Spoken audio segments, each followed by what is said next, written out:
మీరు కొత్తగా business start చేయాలనుకుంటున్నారా? మార్చ్ 16-17 హైటెక్స్ లో ఫ్రాన్సెస్ ఇండియా బిగ్గెస్ట్ ఫ్రో ఎక్స్పో. శుక్లాంబరధరం విష్ణుం శశివర్ణం చతుర్భుజం ప్రసన్నవదనం ధ్యాయే సర్వ విఘ్నోపశాంతే.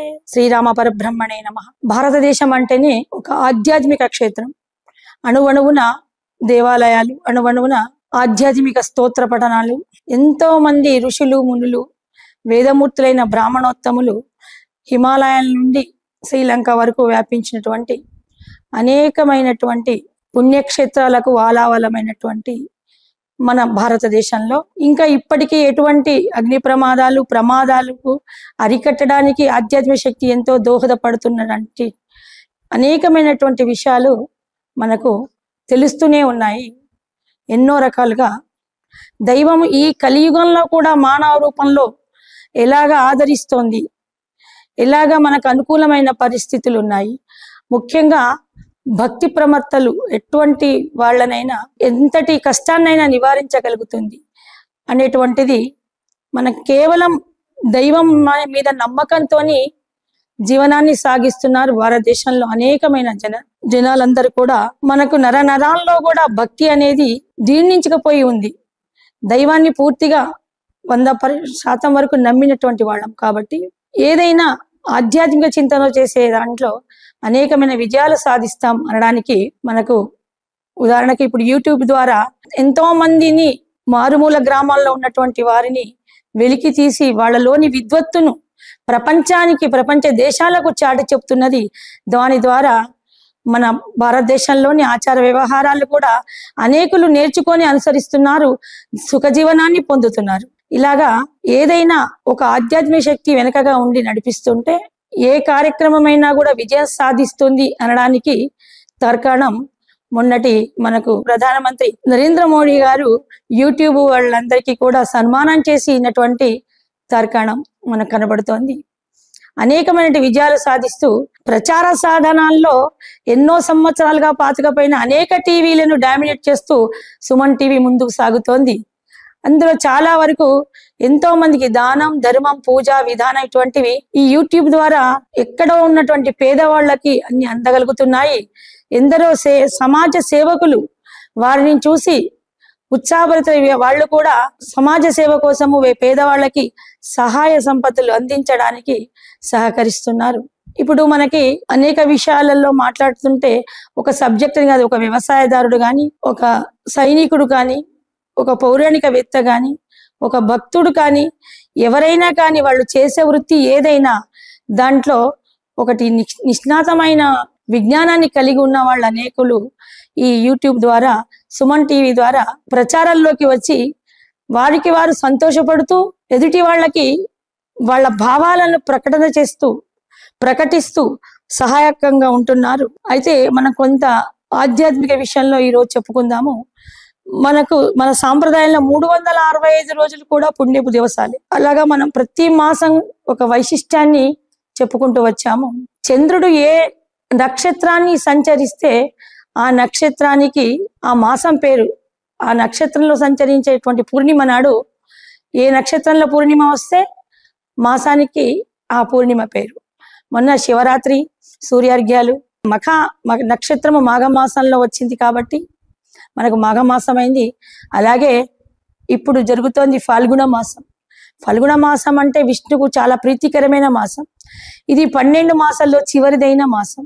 ఒక్కొక్క రాశిలో సూర్యుడు ప్రవేశించినప్పుడు సంక్రమణం అంటాము. ఇప్పుడు ఈ 14వ తారీఖు నుండి సూర్యుడు మీనరాశిలో ప్రవేశిస్తున్నాడు కాబట్టి దీన్ని మీన సంక్రమణం అంటాము.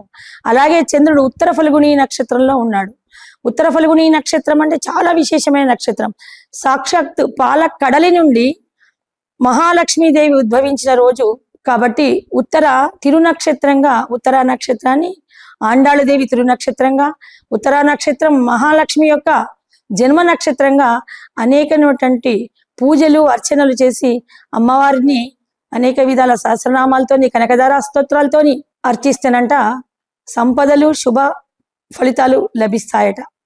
అలాగే ఫల్గుణ మాసం అనేది అన్ని మాసాలలో చేసినటువంటి దేవతల యొక్క పూజలను ఈ ఒక్క మాసంలో అందరి దేవతలకు చేయడం.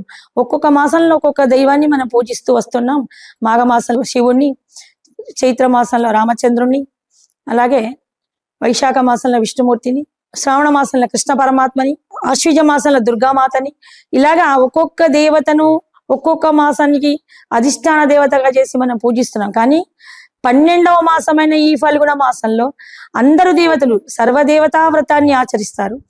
ఈ రోజు ఎవరైనా ఈ మాసం చాలా విశిష్టమైన మాసం కాబట్టి మాఘ మాసానికి, చైత్ర మాసానికి, సంధి మాసము, ఫల్గుణ మాసంలో జరగాల్సినటువంటి శుభ దినాలు ఏంటంటే ప్రతిరోజు పాడ్యమి తిథి నుండి పయోవ్రతం అని చేస్తారు.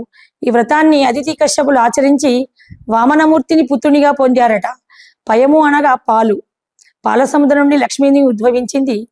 ఈ పాలను నివేదించి ద్వాదశి వరకు మహావిష్ణువుని పూజిస్తే అనేకమైనటువంటి కోరికలు నెరవేరుతాయంట. ఎటువంటి కోరికలైనా నెరవేర్చుకోవడానికి ఈ ఫల్గుణ మాసము చాలా ఉపయుక్తమైనది అని చెప్తున్నారు. ఈ ఫల్గుణ మాసంలో బహుళాష్టమి రోజు సీతాదేవి భూమి నుండి ఉద్భవించింది కాబట్టి ఆ రోజును సీతా అష్టమిగా మనం పరిగణిస్తున్నాము.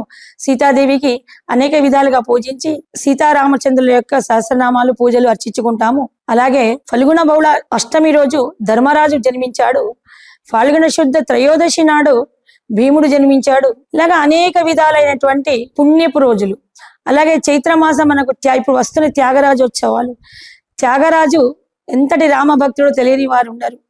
అతి సామాన్యులకు కూడా త్యాగరాజ కృతులు అటు పండితులను ఇటు పామరులను కూడా అలరించేటువంటి శిశుర్వేత్తి పశుర్వేత్తి గానం పని. అంటే ఎవరైనా కూడా ఒక గానానికి తన్మయం కానవారు లేరు. కఠిన శిలలైనా కూడా కరిగించేటువంటి గానానికి అంత మహత్యం ఉన్నది.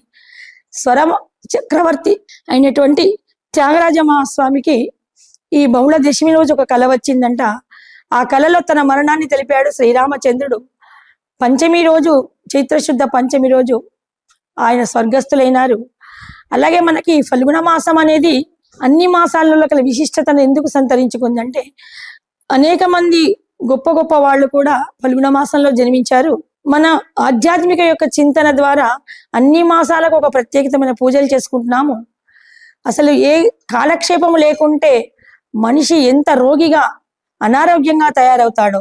నిత్య నూతనంగా ఎప్పటికప్పుడు చైతన్య రూపకంగా ఉండాలి అన్నప్పుడు మనకు వేదాలు, శాస్త్రాలు ఇటువంటి వ్రతాలను, వాటి మహిమలను, ఆ దినాల యొక్క, ఆ శుభ దివసాల యొక్క ప్రాముఖ్యతను మనకు చాలా తెలుపుతున్నాయి. అలాగే ప్రతి మాసానికి ఒక పురాణం ఉంది. ఇవన్నీ కూడా వేదాల నుండి విభజించినటువంటి సంక్షిప్తమైన వేదాలు. ఘనమైన వేదాలు అందరూ పఠింపలేరు, అందరూ సంస్కృత చదువుకొని ఉండలేరు. సామాన్యులకు కూడా అర్థమయ్యే రీతిలో ఉన్నటువంటి ఇటువంటి వేదాలను, పురాణాలను సంక్షిప్తపరిచి మోక్ష మార్గ సాధకాలుగా మనకు మలచి అందించారు మన ఋషులు.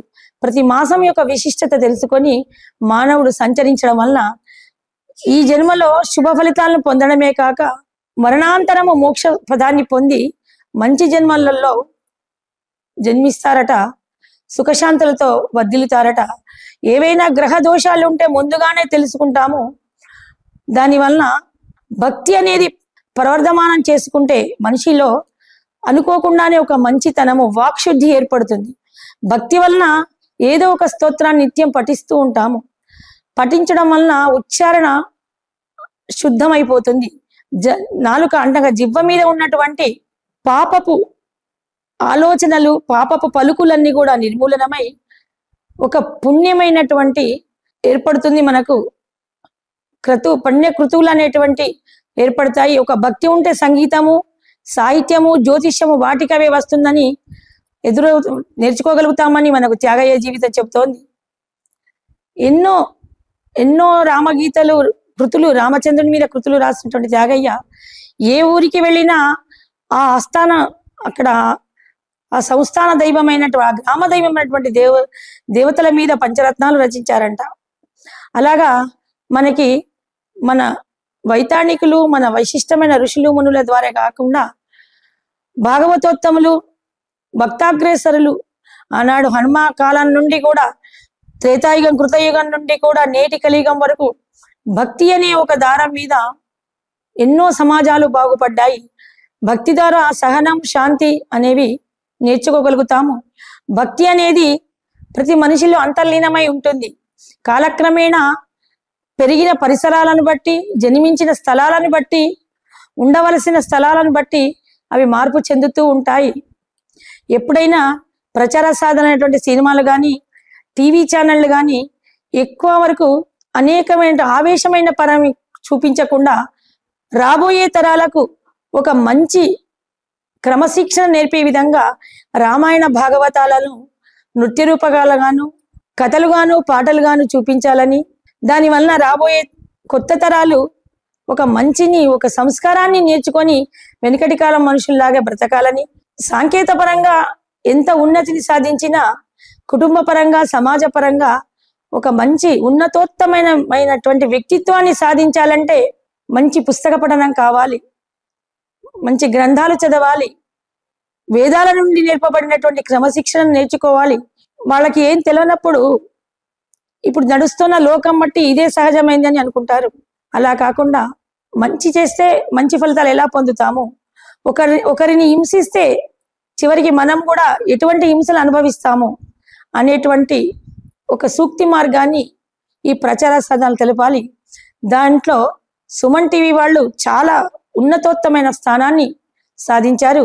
ఈ యూట్యూబ్ ద్వారా, సుమన్ టీవీల ద్వారా మనకి అనేక విధాలైనటువంటి పురాణాలు కానీ, జ్యోతిష్య విషయాలు కానీ, పెద్ద పెద్ద విజ్ఞానాలను మనం అందరం పర్సనల్గా వెళ్ళి కలుసుకోలేము. కానీ ఈ టీవీ ద్వారా వాళ్లకు అవకాశం ఉన్నప్పుడు పొద్దున్న లేవగానే ఎవరి పనులు, ఎవరి వృత్తులు, ఎవరి ధర్మాలు వాళ్ళవి, ప్రపంచమంతా చాలా వేగంగా నడుస్తోంది. ఎక్కడో దేవాలయంలో ఒక ప్రవచనం జరుగుతుందంటే అందరికీ వినడానికి తీరిక ఓపిక ఉండకపోవచ్చు. మన తీరిక వేళల్లో మనం వినడానికి అనుకూలంగా సుమన్ టీవీ చేస్తున్నటువంటి ఆధ్యాత్మిక కార్యక్రమాలు కానీ, సామాజిక కార్యక్రమాలు కానీ అందరినీ ఎంతగానో ఉత్సాహపరుస్తూ మనము కూడా అలా సామాజిక సేవ చెయ్యాలనేటువంటి ఉత్కంఠతను, అభిలాషను కలిగిస్తున్నాయి. సర్వదా ధన్యవాదాలు తెలుపుతూ, సుమన్ టీవీ వాళ్లకు అవకాశం ఇచ్చేందుకు ధన్యవాదాలు తెలుపుతూ ముగిస్తున్నాను. జై శ్రీరామ్. మీ బిజినెస్ ఏదైనా మీ ఊర్లో ప్రమోషన్ చేయాలంటే అది సుమన్ టీవీతోనే సాధ్యం. ఇప్పుడే సంప్రదించండి.